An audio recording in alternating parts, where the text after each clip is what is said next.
Alright, so some of the techniques I'm using today are going to be the ombre nail, where it's blending in a color with an acrylic, as well as kind of an encapsulated marbled nail that's going to include the same color acrylic along with some of the colors that I'm using as far as the periwinkle tones that we are allowed in Very Peri. So those are all going to be a part of the marble nail that will be here, as well as the ombre nail that will be here. And then I'll get into some more of the techniques as far as my 3D building and my hand painting a little bit later on. You'll also see a hyperlapsed video, so you'll see a lot of this movement going on at the time without having to take all the time up with one little thing. So stay tuned.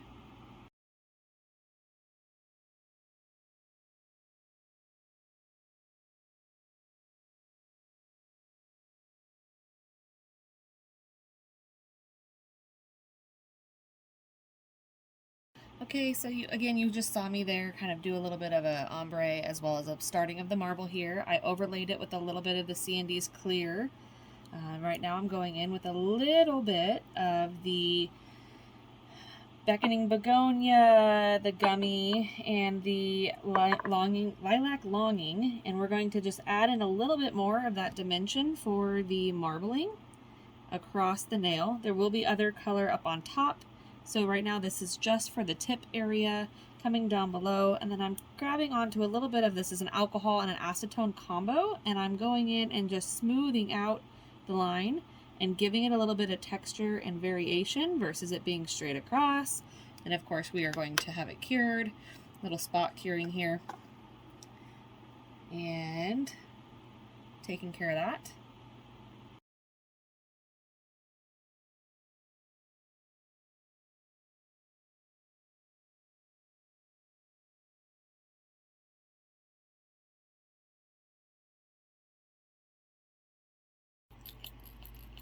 So another technique that I am looking at using is a 3D effect that gives the nail ridges and gives the nail kind of a scroll-like work, but I'm doing it with a clear builder gel, and I've mixed a little bit of the beckoning begonia into it.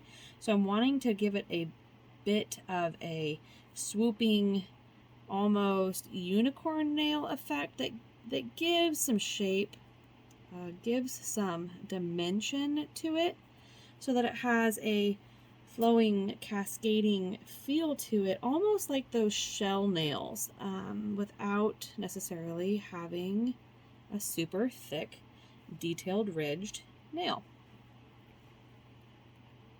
Just applying a little bit of that gel right across the nail in the shape and form that I want. And then I'm going to cure it, and then I'll go over it one more time so it has a little bit more depth, but you can kind of see that it's just being a kind of a swirly shape. Okay, so then I am applying the second layer of this, make it a little bit more 3D effect here. I just went ahead and cured it for 30 seconds. I know it's more of a clear translucent gel, but I always cure things for a minimum of 30 seconds just so that they're fully cured.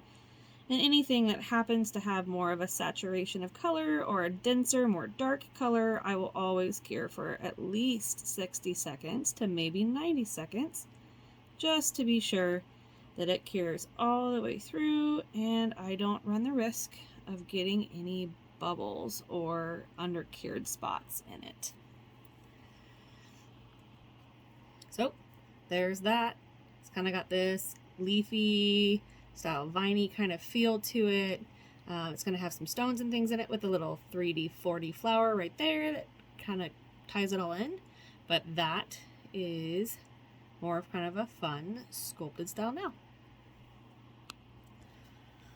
Alright, so another technique I'm showing is the 4D gel. This is actually very, very strong, kind of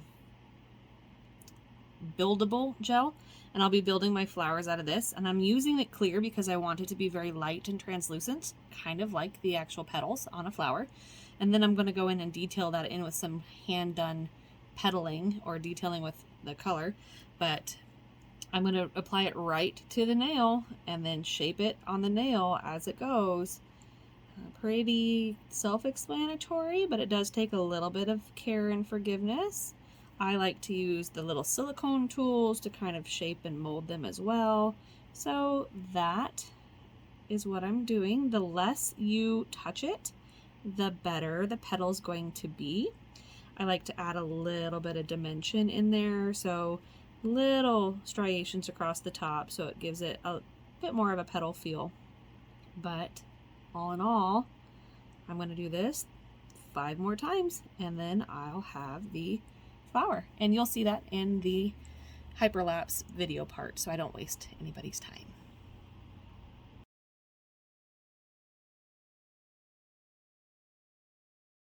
So those are some of the techniques that I will be using on this set across the way, and we'll see it when it's all finished and put together.